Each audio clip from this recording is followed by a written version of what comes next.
So, we're back for another day of Horace.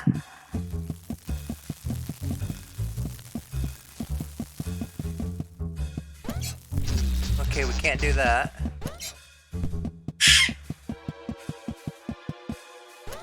Okay, that's not gonna work.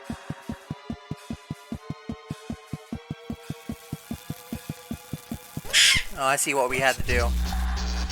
But the bird's screaming, so I'm gonna try to fix that.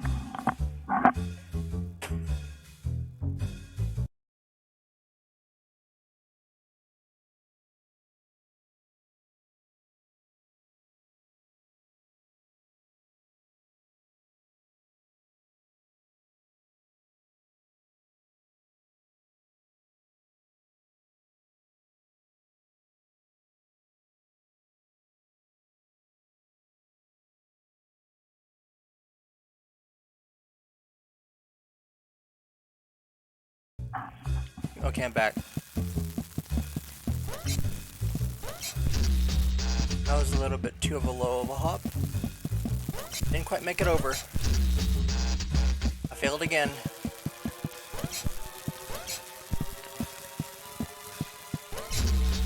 Okay, come on.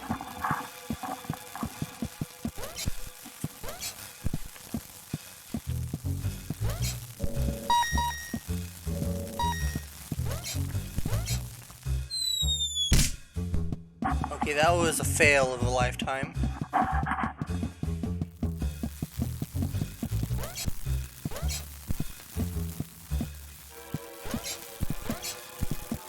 I didn't know how I got to the other side on that time. As it just glitched to the other side.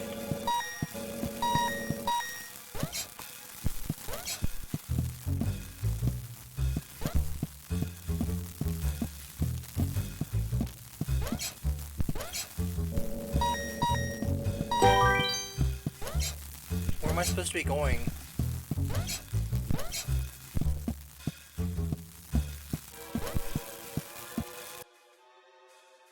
The man didn't look like a thief, but maybe his striped jumper was in the wash.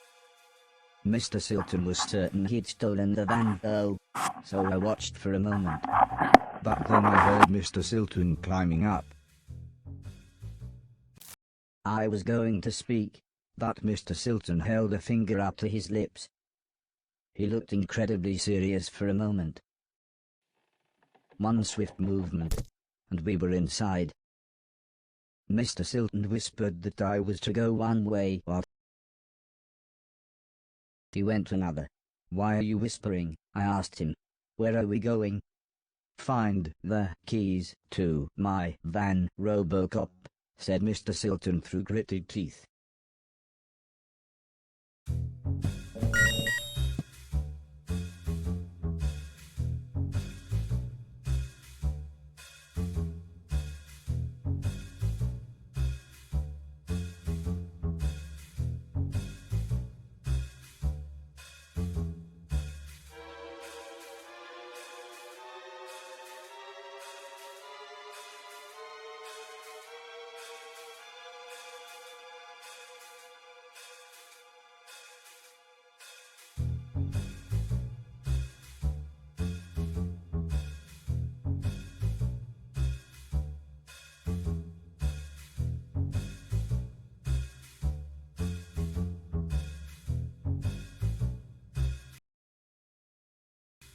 Okay.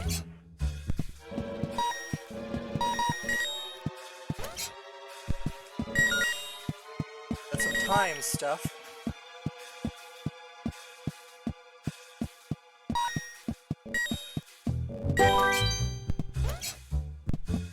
Okay, we got everything in this room.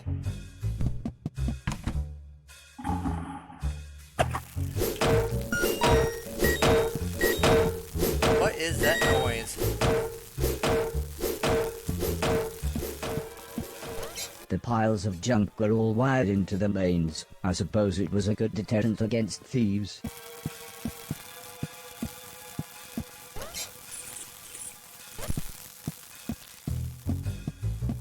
Okay. Ooh, more junk.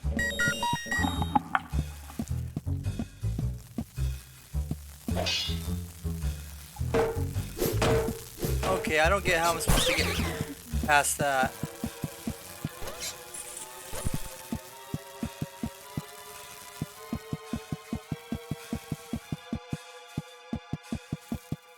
Oh, I see what I'm supposed to do.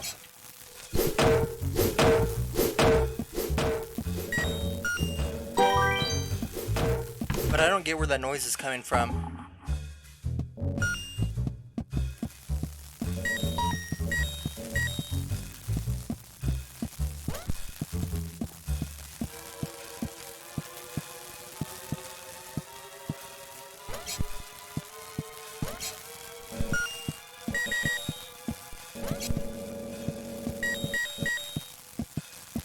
Or my character stores all the junk.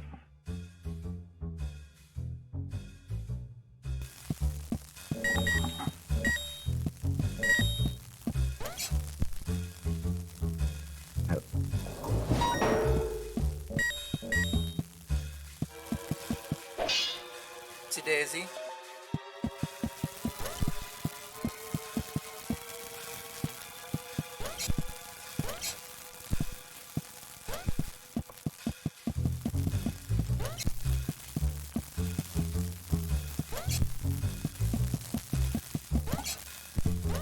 They had a trick.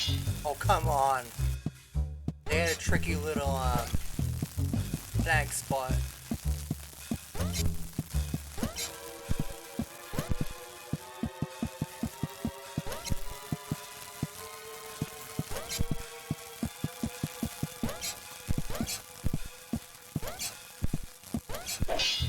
Come on.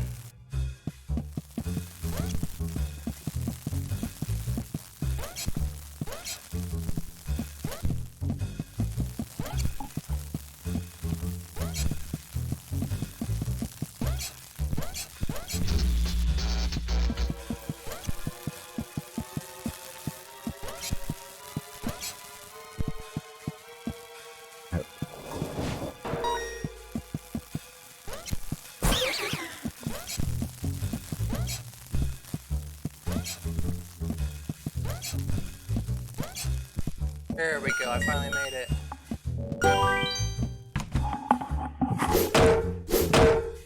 Okay, that's where the noise is coming Alice from. would have felt at home here, with all the huge piles of junk everywhere. I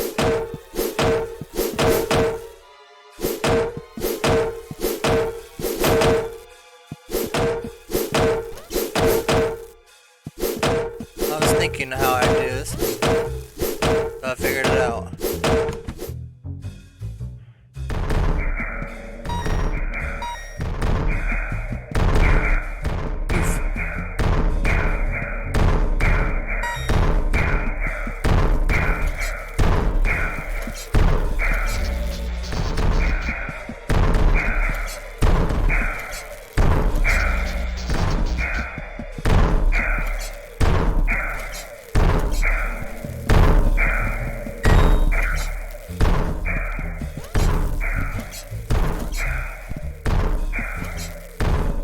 Okay, there we go. We got all the junk.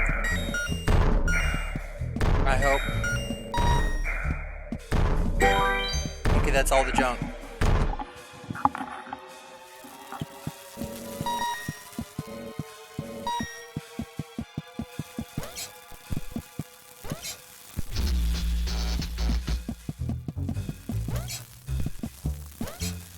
Oh, come on.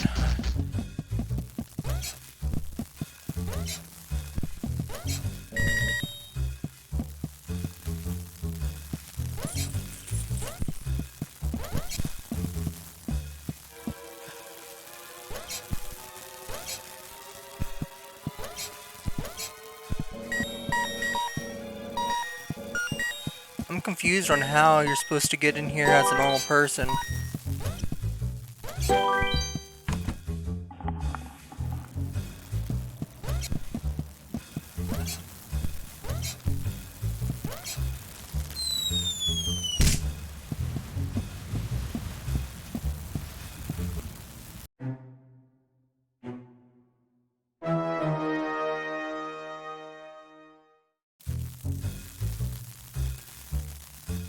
I didn't know which key I should take, so I took all of them.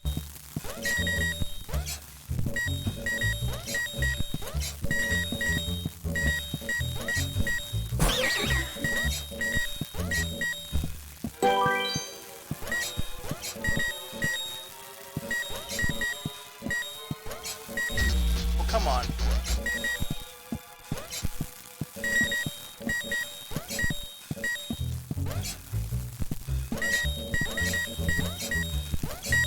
I finally managed to collect all of the keys. I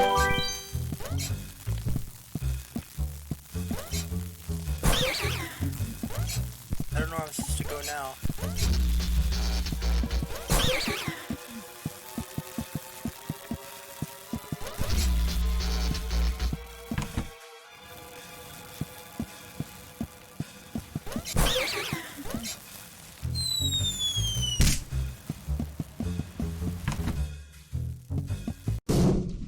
As soon as I heard the gunshot, I knew I needed to go back and find Mr. Silton.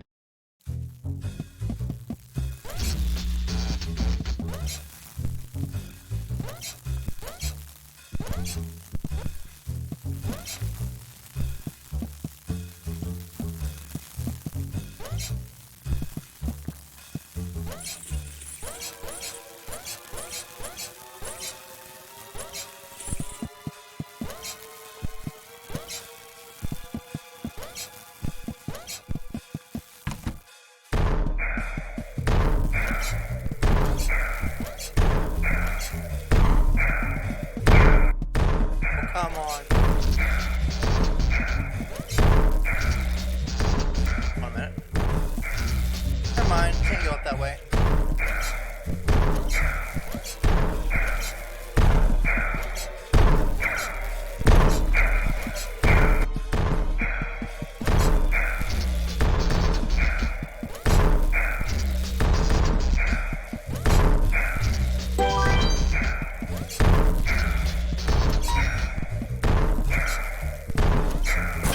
Stubborn.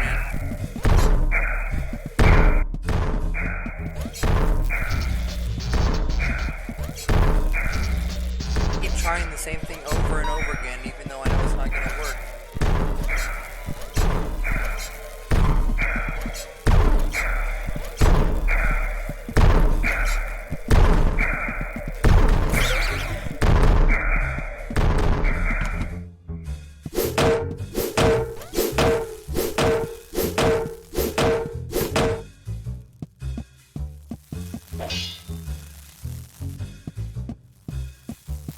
I love how it rubber banded me into it like that.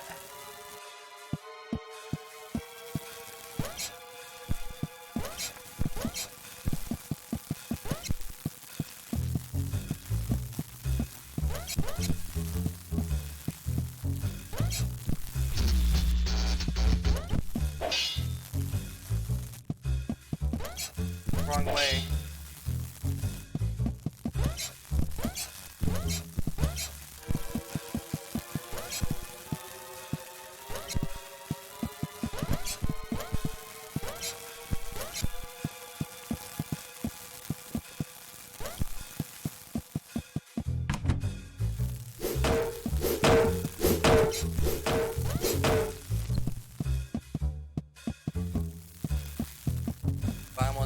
I almost touched that.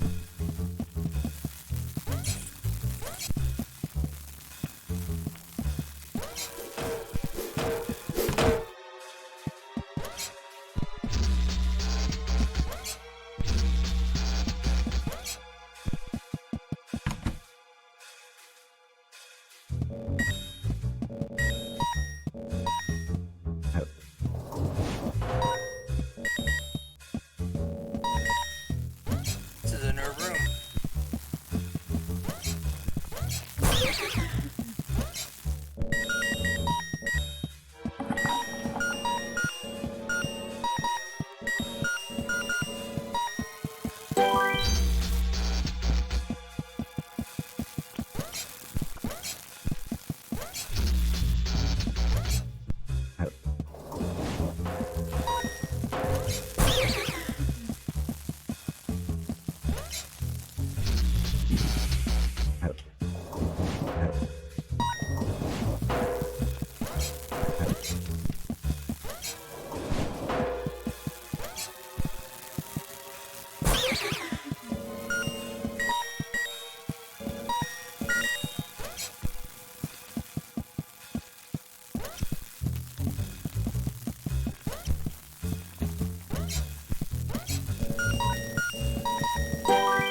The old man was pointing an even older gun right at Mr. Silton's face. But the man looked terrified when he saw me. I can still picture his hands shaking as he reloaded his ancient firearm.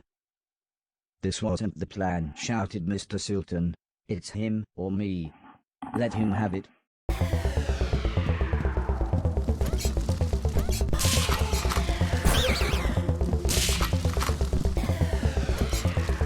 I didn't know what I was going to do when I caught the old man.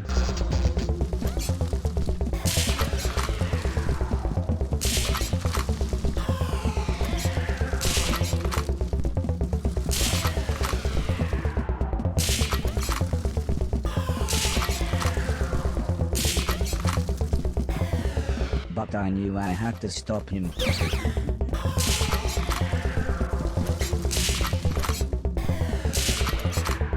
If someone dared hurt my friends, they would have to pay.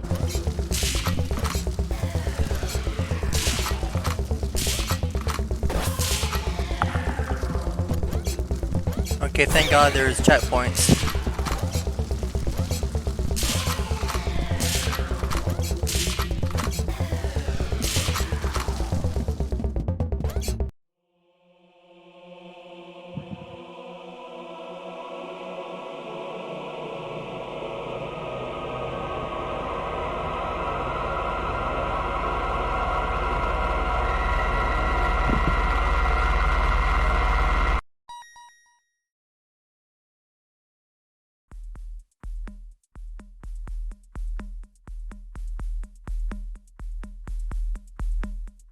What did he just do?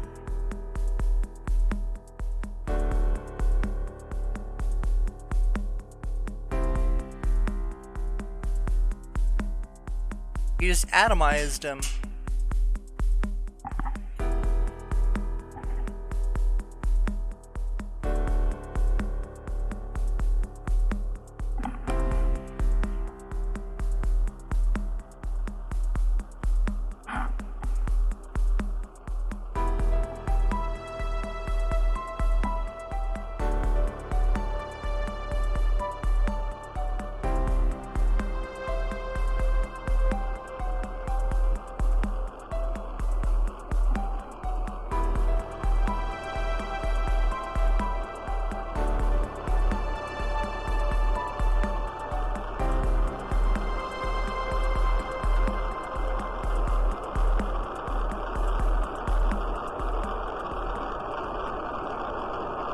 This is the long, boring road trip.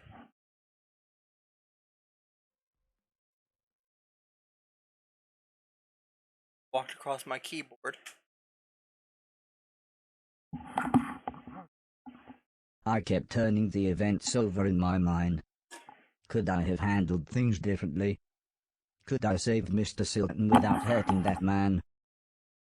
Mr. Preston could see I was upset, and said music was a good alternative to facing up to problems. "Come with me," he insisted. "I'm going to teach you how to play drums." "First," he said, "just play the bass drum along with me. We'll see how good your timing is. Play the beat."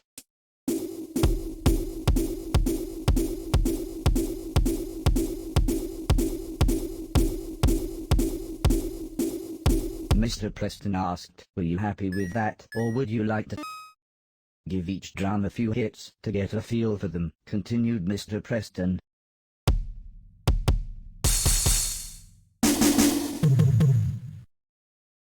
"Watch me play the notes as they hit the dock, like this.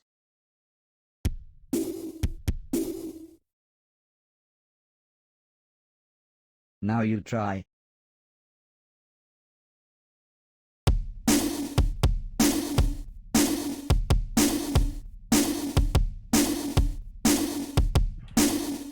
Mr. Preston asked,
Oh, I'm checking something out.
I don't think there's an achievement for getting 100%.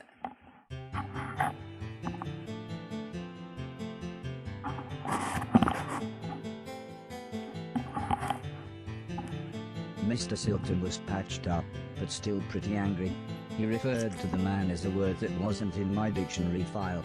It should have been between cunning and cup.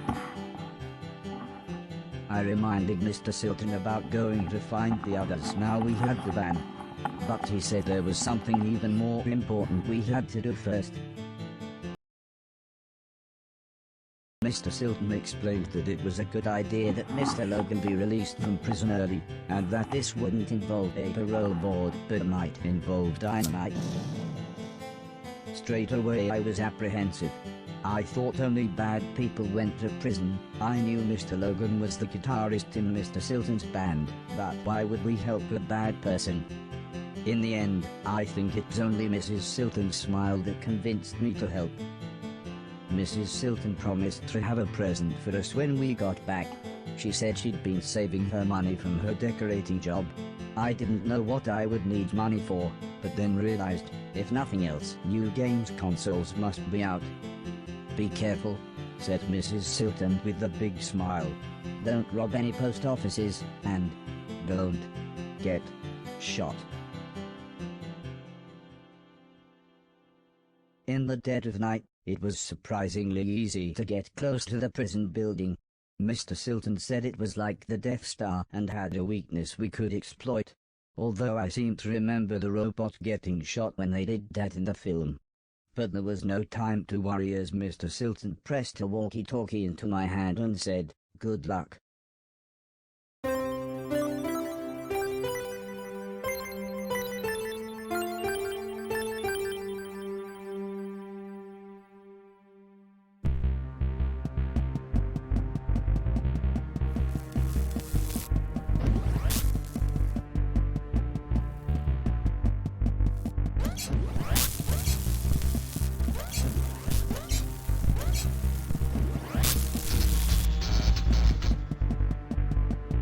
I have a feeling Hilton's using the robot.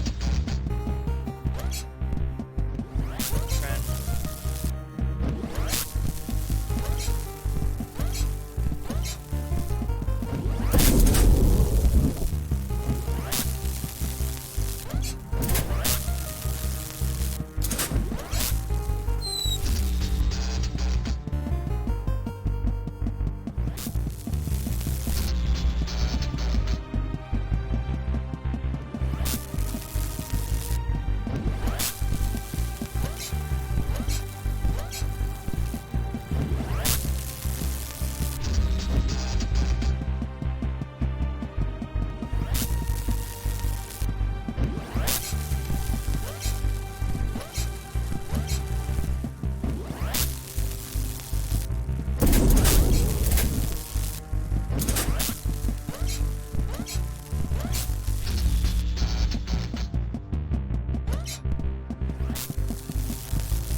It was obvious the security lights would set off an alarm.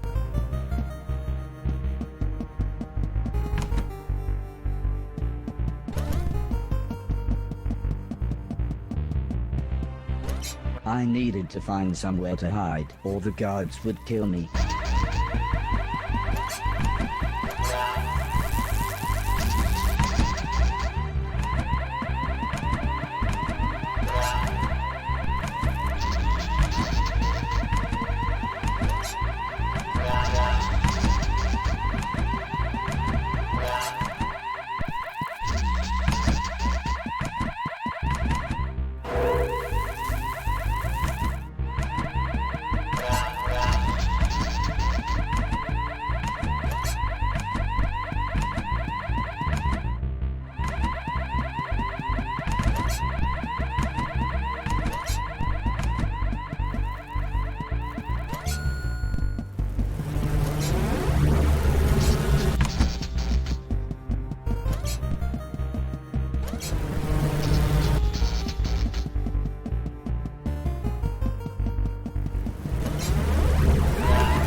I don't get this mission.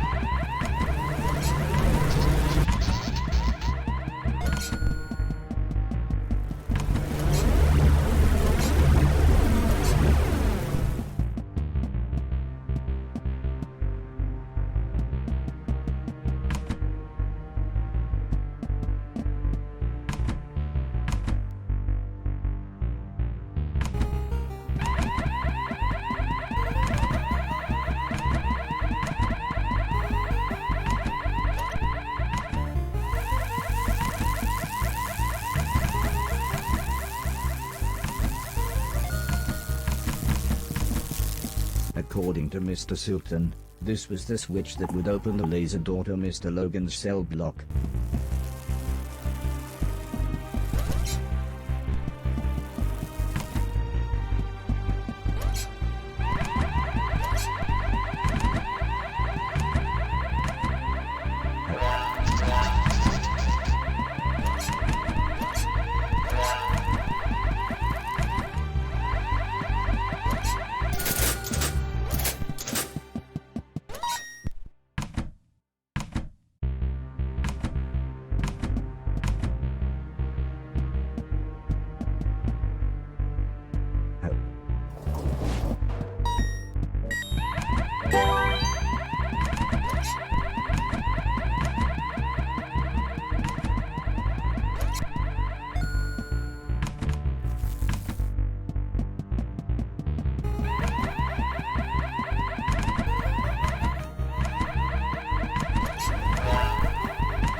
This is pretty stupid.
strategy.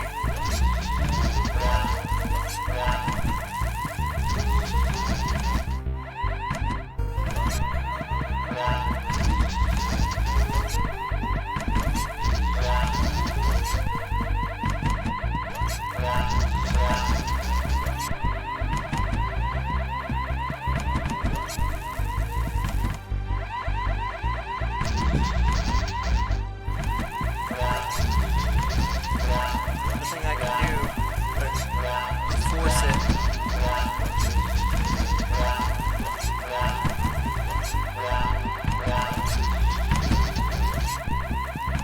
There's lockers right here.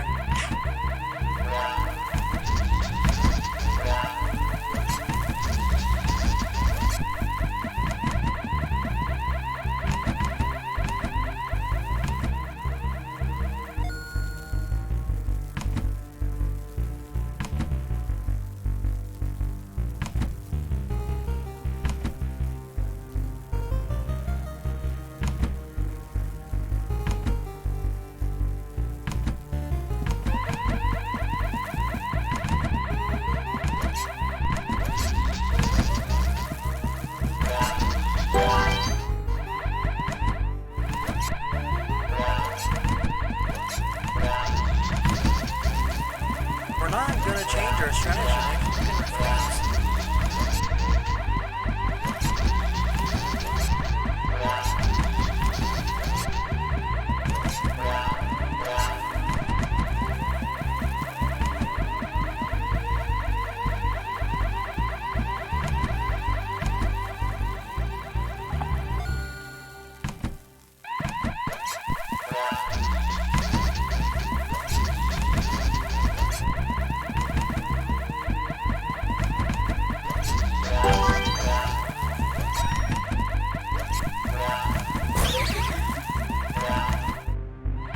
Told you it'd work.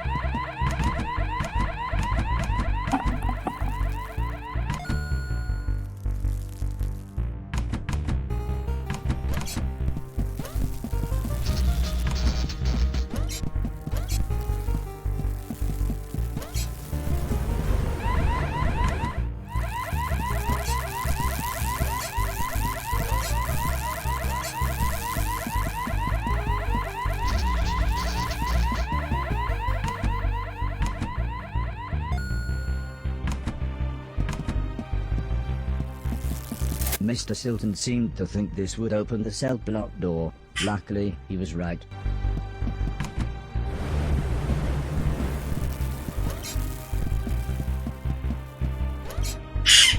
Shut up.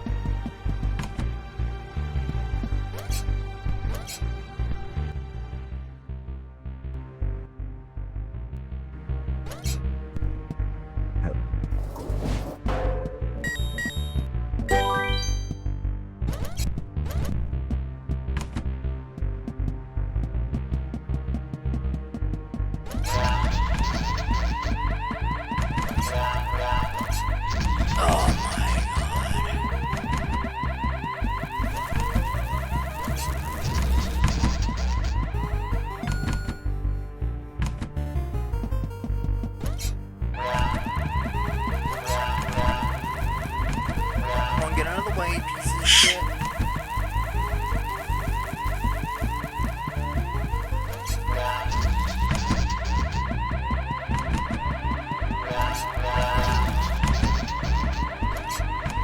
I'm just gonna continue to kill myself until it gives me a free life.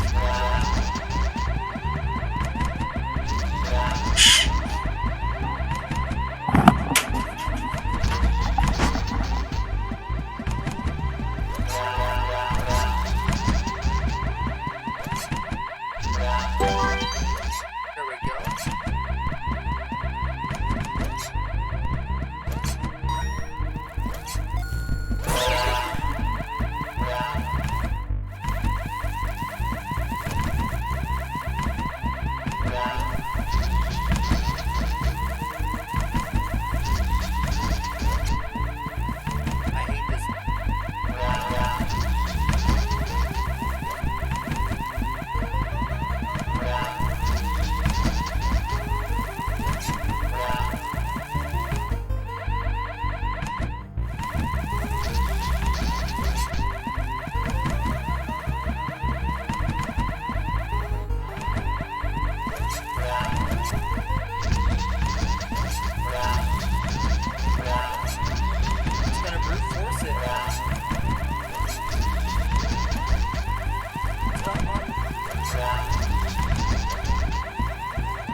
Unsurprisingly, Mr. Logan's cell was locked, but, thanks to my speedy brain, I was able to hack it in seconds.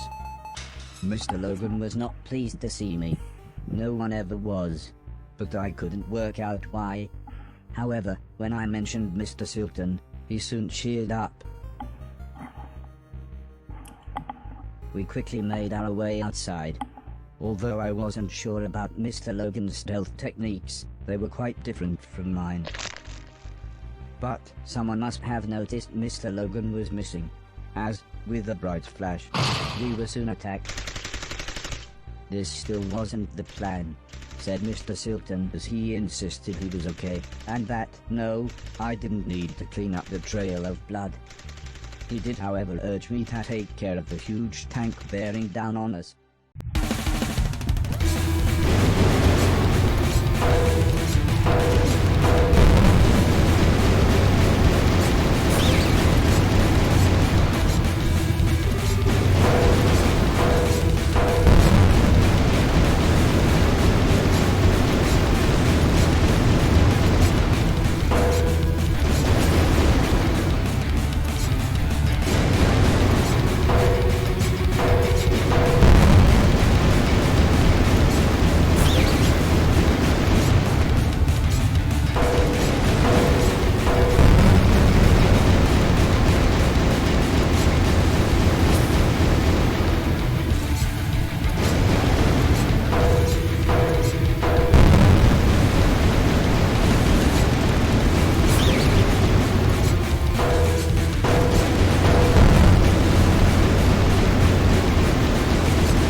We all piled into the van. Mr. Logan and Mr. Preston took out large guns as Mr. Silton gave me some driving software. It basically explained that one foot pump made the van go, and the other one signaled Mr. Logan and Preston to fire their guns.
I hoped that all the bullets fired led to non-fatal wounds, but statistically that was incredibly unlikely.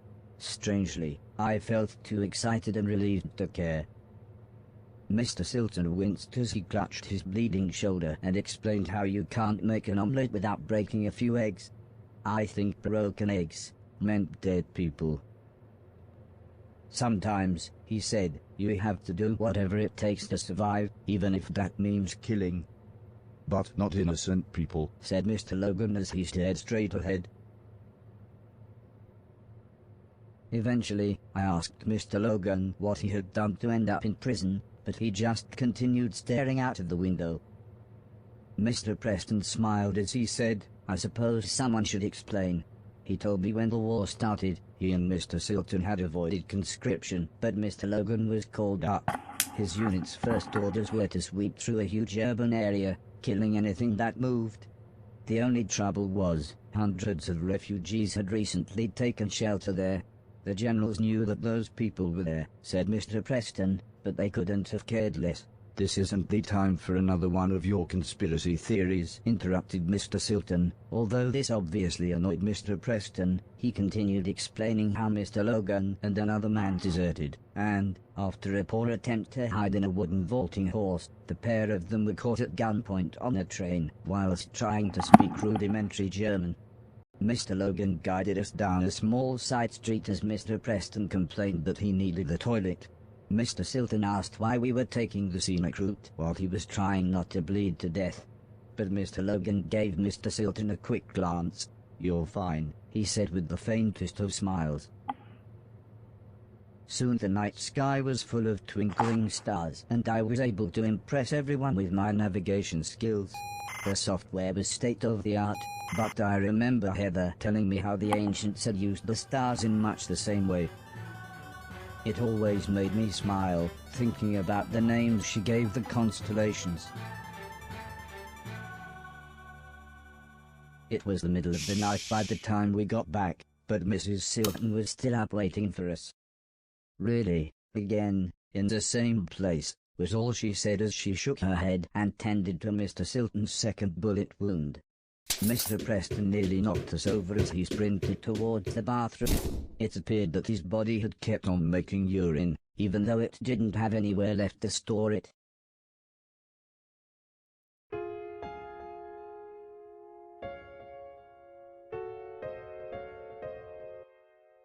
I asked Mr. Silton about Heather and the old lady, but he said he was just about to wash his hair. When I asked him again later, he said the main thing was that we'd got Logan and the van back, and couldn't the rest wait until I had cleaned up the band room for him. I didn't know what to say. Everything we had done, everything I had helped him with, I thought it was all to get everyone back together. But now I didn't know what to think.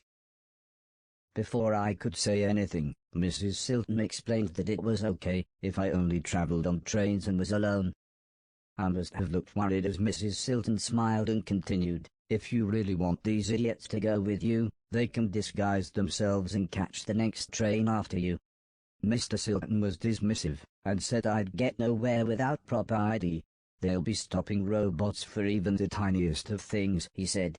"And a robot passport costs a fortune these days." "Well," said Mrs. Silton, "it's a good job I've got this."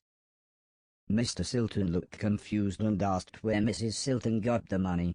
"Sometimes," said Mrs. Silton, "when God slams a door in your face and shoots you twice in the shoulder, he opens a window." Mrs. Silton explained how Preston had given her the extra money. He said there was good money to be made selling pills and powder to people that distracted them from the world being an absolute mess. "Bedtime," said Mr. Logan as he carried his guitar into his room. Everyone else left one by one, leaving me stroking the dog.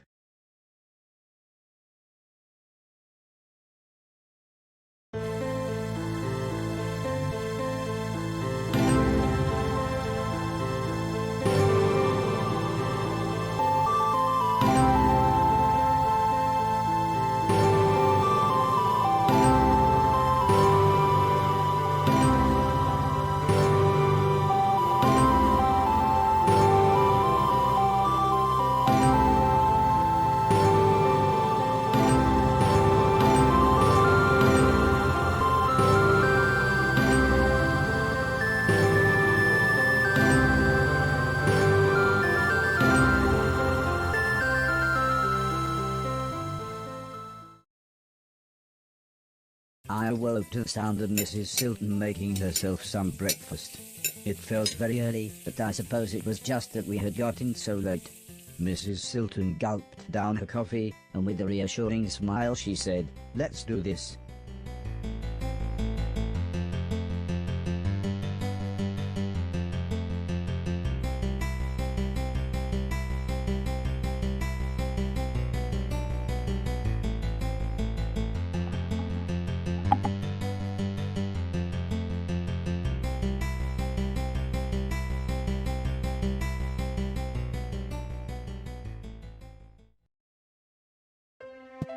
The pedestrian tunnel was far longer than I expected, but it was nice. It gave me a chance to chat with Mrs. Silton. She told me she was from an upper-class family, and that her parents had nearly disowned her when she married Mr. Silton. But she said she really was happy being with her husband. And after all, as she put it, he did provide for her in this messed up world.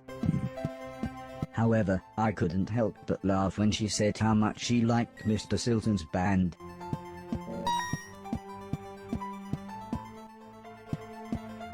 I steered the conversation onto the topic of the war. She explained she had been a nurse near some major combat, but she looked really sad, so I changed the subject. I asked her if the town was nice. Mrs. Silton smiled, and described it as a wretched hive of scum and villainy.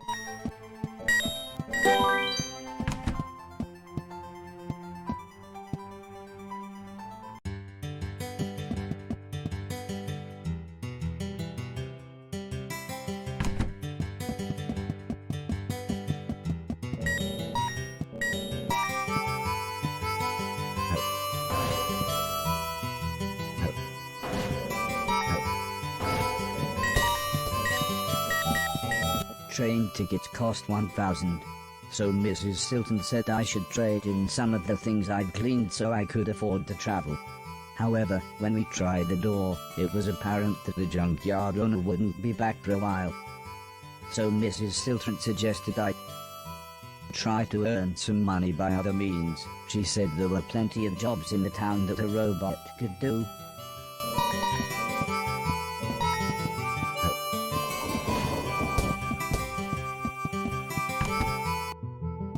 The largest of the old ladies explained the job to me.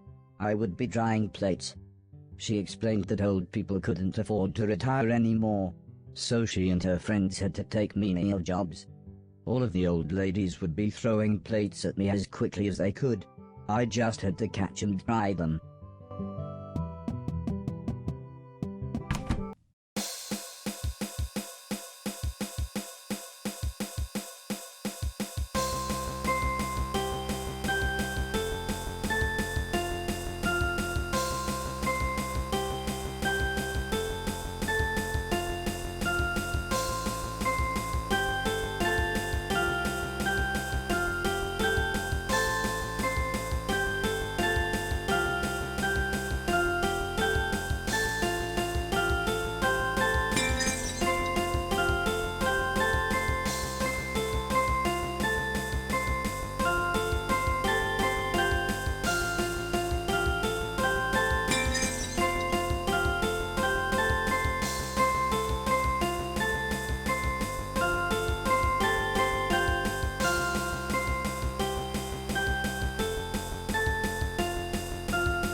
How long does this go for?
rickety old door led into some kind of drinking establishment.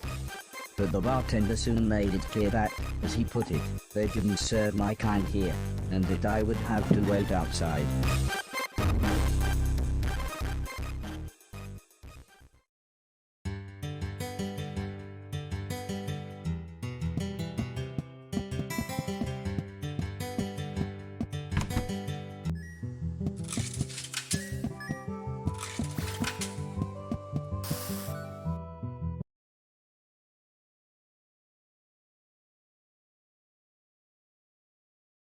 Heck. Well,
Okay, I'm done.